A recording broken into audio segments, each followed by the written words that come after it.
ในปี 1907 ดันแคน แมคดูกัล หมอจาก Harborview รัฐแมสซาชูเซตส์ได้ตั้งสมมติฐานว่าวิญญาณของคนเรานั้นมีน้ำหนัก โดยเขาทดลองจากการชั่งน้ำหนักคนไข้ก่อนและหลังเสียชีวิตเป็นจำนวน 6 คน ซึ่ง1 ใน 6 คนที่เขาทดลองนั้นมีน้ำหนักลดลงไปจากเดิม 21.3 กรัม แม้ว่าการทดลองนี้จะถูกสรุปว่าเป็นการทดลองที่ไม่น่าเชื่อถือเพราะจำนวนแซมเปิลที่น้อยจนเกินไป รวมถึงผลลัพธ์ที่ตรงกับสมมติฐานนั้นมีแค่คนเดียว แต่การทดลองนี้ก็เป็นการจุดประกายให้ผู้คนสนใจต่อโลกหลังความตายและดวงวิญญาณของมนุษย์มากยิ่งขึ้น ซึ่งทำให้เกิดคำถามที่น่าสนใจว่าหลังความตายจะมีอะไรรอพวกเราอยู่สวัสดีทุกคนนะครับและยินดีต้อนรับทุกคนเข้าสู่เดือนแห่งความสยองขวัญถ้าพูดถึงเรื่องความสยองขวัญแล้วก็เราก็คงจะนึกถึงเรื่องผีเรื่องวิญญาณกันใช่ไหมเพราะฉะนั้นแล้วก็เรื่องผีเรื่องวิญญาณเนี่ยก็ต้องเขาคนนี้เลยอาจารย์ยูจิอิโตะและเรื่องที่ว่าคือ Black Paradox ครับสำหรับใครก็ตามที่ไม่รู้ว่าอาจารย์ยูจิอิโตะคือใครนะครับเขาคือนักวาดมังงะแนวสยองขวัญที่แต่งเรื่องดังๆอย่างกลหอยมรณะปลามรณะและโทมิเอะโดยตัวอาจารย์เนี่ยเคยทำงานเป็นหมอฟันมาก่อน3 ปีก่อนที่จะเป็นนักวาดมังงะเต็มตัวมีช่วงหนึ่งด้วยแหละที่ตัวอาจารย์เนี่ยพยายามที่จะบาลานซ์ระหว่างงานหมอฟันแล้วก็งานเป็นนักวาดมังงะแต่ว่าตัวอาจารย์เนี่ยแกรับไม่ไหวช่วงนั้นแกน้ำหนักลดลงเยอะมากแล้วก็เสียสุขภาพสุดๆเลยว่างั้นแหละครับอาจารย์ก็เลยเลือกที่จะลาออกจากการเป็นหมอฟันแล้วก็ทำงานเป็นนักวาดมังงะเต็มตัวเลยเพราะว่าตัวอาจารย์เอนจอยเรื่องนี้มากกว่าสำหรับ Black Paradox แล้วเนี่ยโดยส่วนตัวผมว่ามันเป็นเรื่องที่ underrated มากๆเลยนะครับถ้าคุณไม่เชื่อแล้วก็คุณลองไปเสิร์ชใน Google ได้เลยว่าแนะนำมังงะจุนจิอิโตะแล้วมาดูดีกว่าว่าผลลัพธ์อันไหนมันจะขึ้นก่อนอันแรกนอกจากนี้ Black Paradox เนี่ยยังเป็นเรื่องที่ล้ำเส้นหลายๆอย่างมากเลยถ้าคุณไม่โอเคกับเรื่องพวกนี้แล้วก็ผมไม่ขอแนะนำให้คุณไปอ่านหรือว่าไปดูนะครับเอาละเพราะฉะนั้นมาเริ่มกันเลยดีกว่าBlack Paradox คือมังงะเรื่องยาวที่ตีพิมพ์ในปี 2009 โดยเรื่องราวจะเริ่มต้นที่คนแปลกหน้า 4 คนตัดสินใจมาพบกันครั้งแรกแต่ละคนจะแนะนำตัวด้วยชื่อเล่นในโลกออนไลน์สาวหน้าม้าคือมาโซสาวผมปรกหน้าคือบารัจิ หนุ่มมีหนวดคือพีตันและหนุ่มใส่สูทคือทาบุโร่พวกเขามารวมตัวกันเพื่อไปทำการฆ่าตัวตายหมู่ผมเตือนคุณแล้วนะเนื่องจากไหนๆก็จะเป็นวันสุดท้ายของชีวิตแล้วทาบุโร่จึงอยากรู้เหตุผลของแต่ละคนว่าอยากตายเพราะอะไรซึ่งมาโซตัดสินใจมาเข้าร่วมกลุ่มฆ่าตัวตายหมู่เพราะนางเริ่มหวั่นวิตกกับอนาคตของตนนางรู้สึกเหมือนอนาคตมันเลวร้ายและคิดว่าถ้าตายน่าจะดีกว่าส่วนทาบุโร่ได้เริ่มมองเห็นดับเบิลแกงเกอร์คนที่หน้าตาเหมือนเขาทุกกระเบียดนิ้วซึ่งดับเบิลแกงเกอร์เป็นเสมือนลางร้ายที่สื่อว่าความตายได้เข้ามาเยือนแก่คนที่พบเจอโบราณเคยว่าไว้ถ้าเห็นดับเบิลแกงเกอร์แล้วก็ชีวิตของตนจะสั้นลงยิ่งช่วงนี้ทาบุโร่ก็เห็นมากขึ้นกว่าแต่ก่อนแถมร่างเงานั้นยังจ้องเขาด้วยสายตาที่เต็มเปี่ยมไปด้วยความเครียดแค้นเจ้าตัวจึงตัดสินใจมาฆ่าตัวตายด้วยตัวเองดีกว่าตายด้วยลางร้ายพีตันเองก็โดนตัวเองอีกคน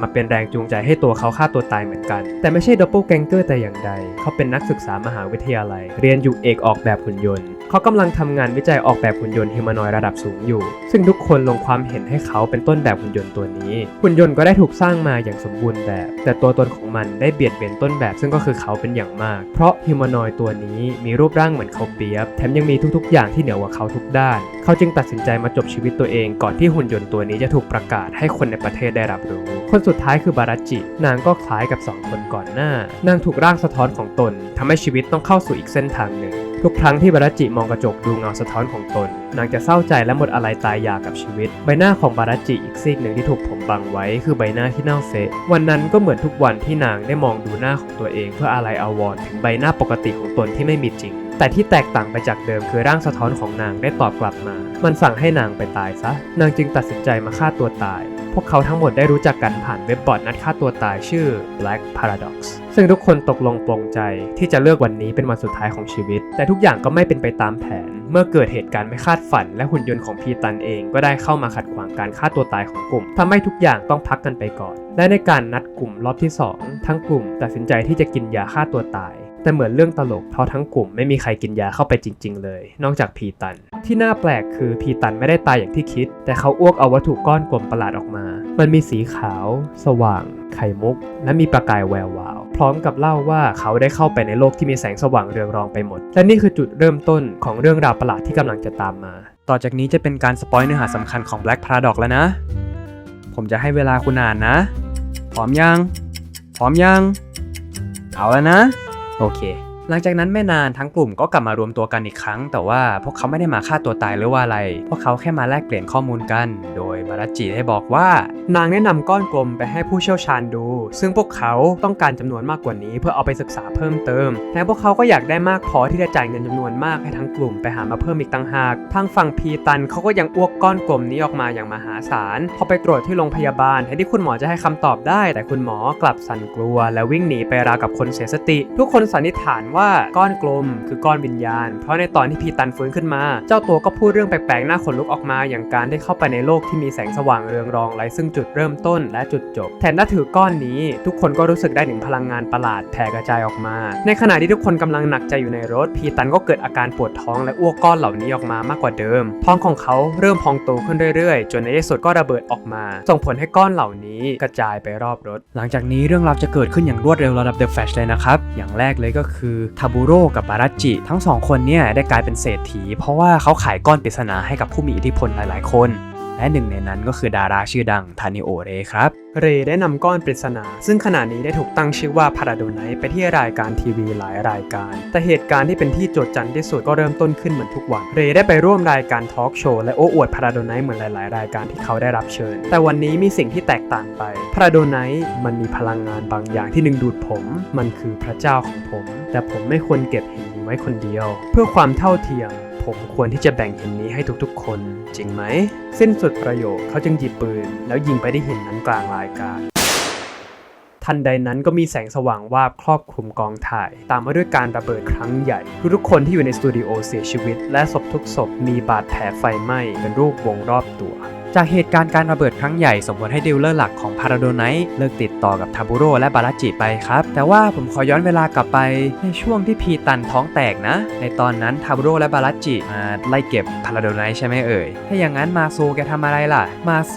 ได้ขับรถแล้วก็เอาศพของพีตันไปส่งไปที่โรงพยาบาลโดยที่โรงพยาบาลเนี่ยนางทำงานอยู่แต่ว่านางกลัวที่จะเกี่ยวข้องกับอะไรหลายๆอย่างนางก็เลยทิ้งรถไว้แล้วก็วิ่งหนีออกมาและพยายามใช้ชีวิตเหมือนไม่มีอะไรเกิดขึ้นหลังเหตุการณ์ระเบิดที่สตูดิโอทุกคนก็พากันหวาดกลัวพาราโดไนท์อย่างไรก็ตามมันก็ได้ดึงดูดคนอีกคนหนึ่งแทนคนนั้นคือคุณหมอซึงะคุณหมออัจฉริยะอายุน้อยเขาเป็นแฟนและเพื่อนร่วมงานของมาโซนอกจากนี้เขายังเป็นเจ้าของเคสดูแลใบหน้าบารัจจิและเป็นคนสุดท้ายที่ได้เห็นพีตันในวันสิ้นใจหมอซึงะมีเป้าหมายที่จะนำพาราโดไนท์มาใช้เป็นทรัพยากรเชื้อเพลิงแทนน้ำมันเพราะพาราโดไนท์ให้พลังงานที่เป็นมิตรกับธรรมชาติและในหนึ่งก้อนก็ให้พลังงานสูงมากถ้าพาราโดไนท์ได้ถูกนำไปเป็นแหล่งพลังงานหลักแล้วก็โลกจะต้องเข้าสู่ยุคใหม่เหมือนดังเช่นพลังงานนิวเคลียร์ได้เปลี่ยนแปลงโลกนี้ของเราอย่างแน่นอนในวันสิ้นใจของพีตัน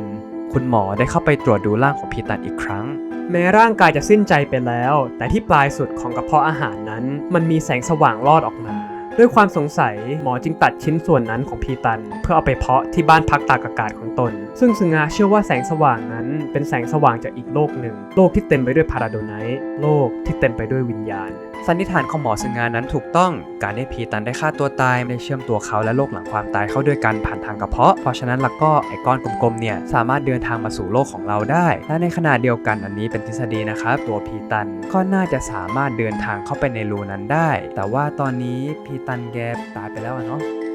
กระเพาะของพีตันเติบโตขึ้นอย่างรวดเร็วพวกคุณก็ดูกันเองแล้วกันว่ามันใหญ่ขนาดไหนอย่างไรก็ตามหมอซึงะก็ไม่สามารถคอนเฟิร์มทฤษฎีของตัวเองได้ว่าไอประตูสู่โลกอีกฟากเนี่ยมันยังมีอยู่ในกระเพาะของพีตันหรือเปล่าและในขณะเดียวกันคนปกติทั่วไปจะสามารถเดินทางเข้าไปในประตูนั้นแล้วรอดกลับมาอย่างปลอดภัยได้หรือเปล่าอันนี้ก็ยังอีกเรื่องนึงแต่ว่าโชคก็ยังเข้าข้างคุณหมอครับหลังจากเหตุการณ์การระเบิดครั้งใหญ่ทาบูโร่และบารัจจิก็ถูกไล่ตามจับในข้อหาผู้ก่อการร้ายทรัพย์สินทุกอย่างของพวกเขาถูกอายัดสิ่งเดียวที่จะอธิบายความบริสุทธิ์ของทั้งสองได้คือร่างไร้วิญญาณของพีตันซึ่งสองคนนี้มั่นใจว่ามาโซต้องรู้แน่ว่าศพของพีตันอยู่ที่ไหนพวกเขาจึงสะกดรอยตามมาโซโดยที่พวกเขาก็ได้นำหุ่นยนต์พีตันจากเหตุการณ์วันแรกยัดใส่ท้ายรถมาด้วยในช่วงเวลานั้นมาโซได้เดินทางไปที่บ้านพักตากอากาศของหมอซึงะตามคำชวนของหมอเพื่อสงบสติอารมณ์ของตัวเองแต่แม้จะเดินทางเปลี่ยนบรรยากาศกับคนรักมันก็ไม่สามารถหยุดความกังวลของเธอได้เธอจึงเดินตามหาคนรักจนมาถึงชั้นใต้ดินของบ้านพักซึ่งที่นั่นมาโซก็ได้เห็นความลับของคุณหมอซึงะ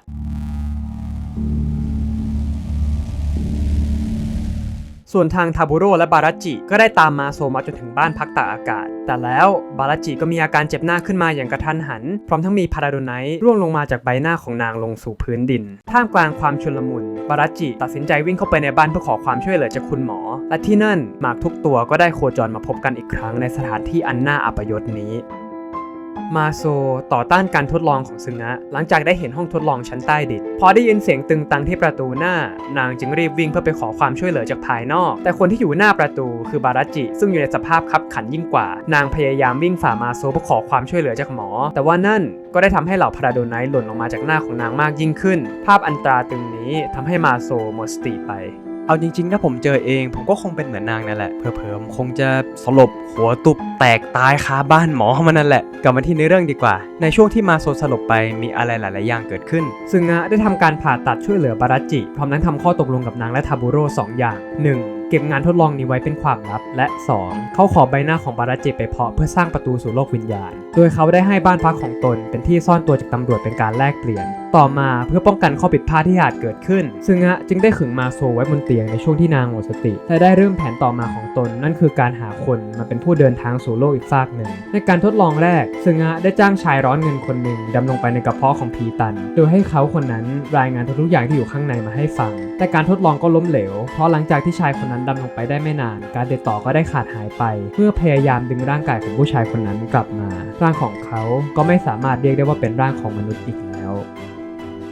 ทาบุโร่ได้เสนอให้นำหุ่นยนต์พีตันที่อยู่ในรถของเขามาเป็นหนูทดลองดำลงไปในโลกอีกฟากแทนการทดลองนี้ประสบความสำเร็จอย่างสวยงามพร้อมทั้งแจ้งเกิดนักบินโลกวิญญาณคนแรกของโลกหลังจากการนำสู่โลกวิญญาณของพีตันประสบความสำเร็จซึงะก็ได้เชิญผู้ใหญ่จากทางรัฐบาลมาดูผลการทดลองพร้อมเสนอความเป็นไปได้ต่างๆที่พาราโดไนท์สามารถนำมาใช้ให้เป็นประโยชน์กับโลกนี้ได้ในเวลาไม่นานเหล่านักบินโลกวิญญาณคนอื่นๆก็ได้ตื่นขึ้นโดยคนที่2คือบาราจิซึ่งสามารถเข้าประตูไปสู่โลกอีกฟากได้ผ่านทางใบหน้าของนางที่ถูกเพาะเลี้ยงไว้คนที่3คือทาบุโร่นั้นไม่ได้สนใจเรื่องพวกนี้เลยเจ้าตัวต้องการที่จะออกจากบ้านพักตากอากาศหลังจากที่พ้นข้อหาแล้วเท่านั้นแต่เมื่อเขาออกจากบ้านพักมาดับเบิลแกงเกอร์ก็ได้กลับมาอีกครั้งแถมนับวันมันยิ่งเข้ามาใกล้ตัวเขามากขึ้นเรื่อยๆจากความวิตกกังวลก็ได้แปลเปลี่ยนเป็นความหวาดกลัวและจากความหวาดกลัวก็ได้เปลี่ยนให้ทาบุโร่เป็นคนเงียบและเก็บตัวอยู่ในห้องในวันที่หมอซึงะไปเยี่ยมทาบุโร่ที่บ้านเขาก็ได้พบทาบุโร่ที่กำลังเดินออกมาจากโลกอีกฟากหนึ่งผ่านเงาของเขาเองนับตั้งแต่วันนั้นซึงะก็มั่นใจว่าชายคนนี้คือนักบินโลกวิญญาณที่เขาตามหา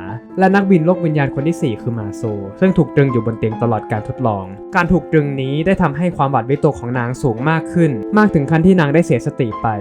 เรื่องราวน่ากลัวเกิดขึ้น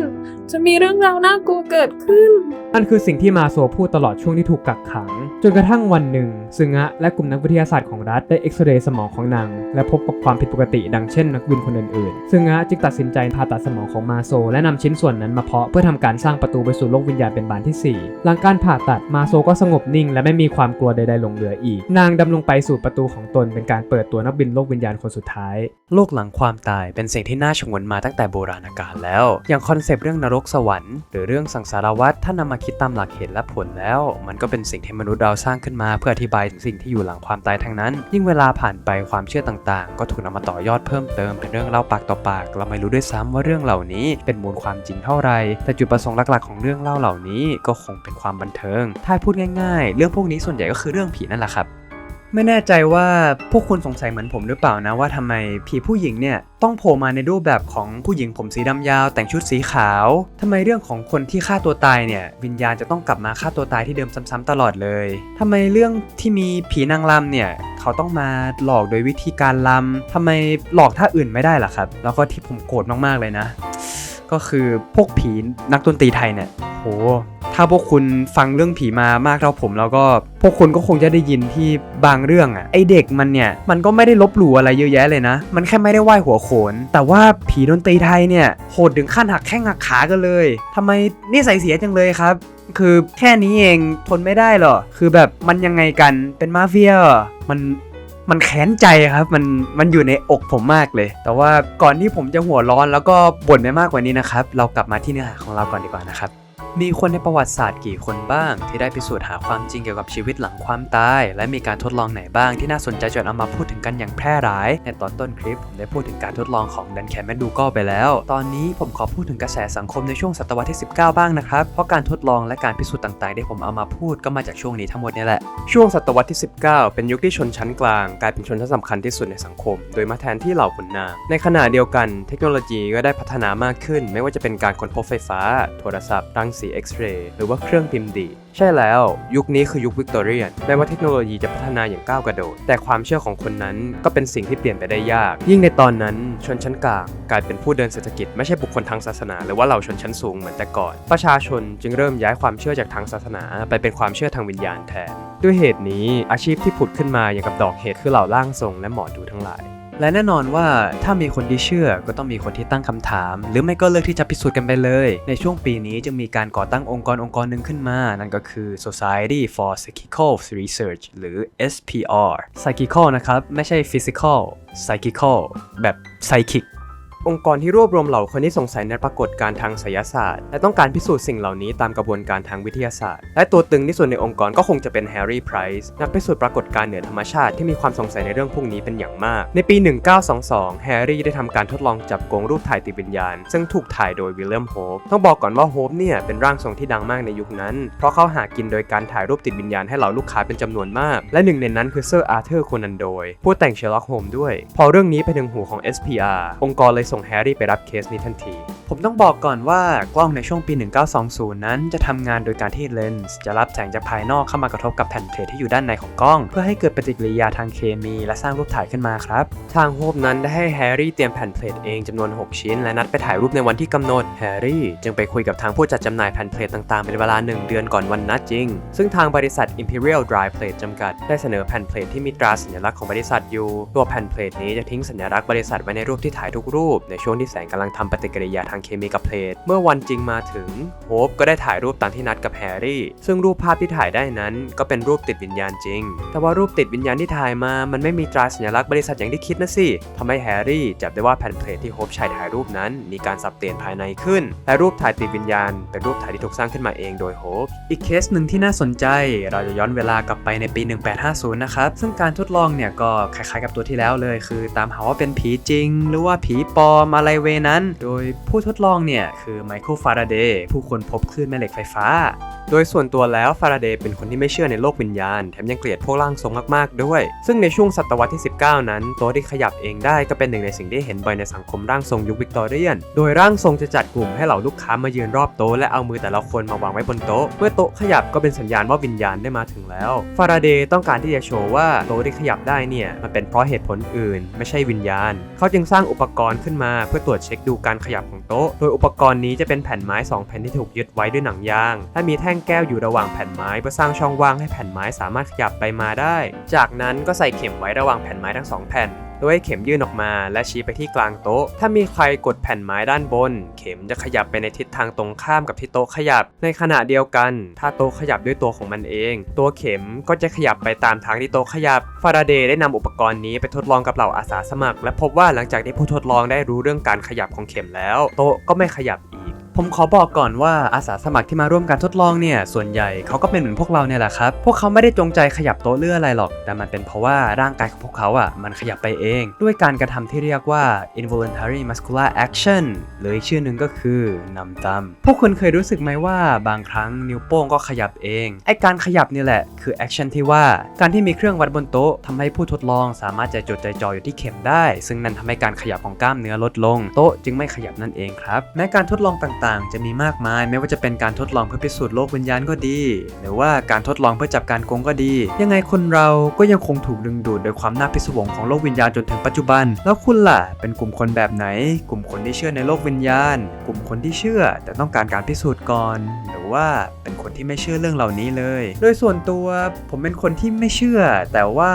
ถ้ามีหลักฐานเป็นลายลักษณ์อักษรชัดเจนหรือพิสูจน์ได้ว่าเป็นความจริงผมก็พร้อมที่จะเชื่อนะผมขอขอบคุณทุกคนที่มาดูคลิปนี้นะครับหวังว่าจะสนุกกันแล้วก็ได้อะไรกลับไปบ้างถ้าใครมีเรื่องผีเด็ดๆหรือมีประสบการณ์เจอผีแล้วก็เอามาแชร์ในเม้นต์ได้เลยแล้วเจอกันคลิปหน้าสวัสดีครับ Society of Psychic กลุ่มคนที่เชื่อในโลกวิญญาณ หรือว่ากลุ่มคน แม้การทดลองต่างๆ จะมีมากมายยังไงคนเราก็ยังคงถูกดึงดูด ยังไงคนเราก็ยังคงยังไงคนเราก็ยังคงถูกดึงดูดโดยโลกวิญญาณ ถ้ามีหลักฐานเป็นลายลักษณ์อักษรชัดเจนผมขอขอบคุณทุกคนที่มาดูคลิปนี้นะครับ ถ้าพวกคุณมีเรื่องหนี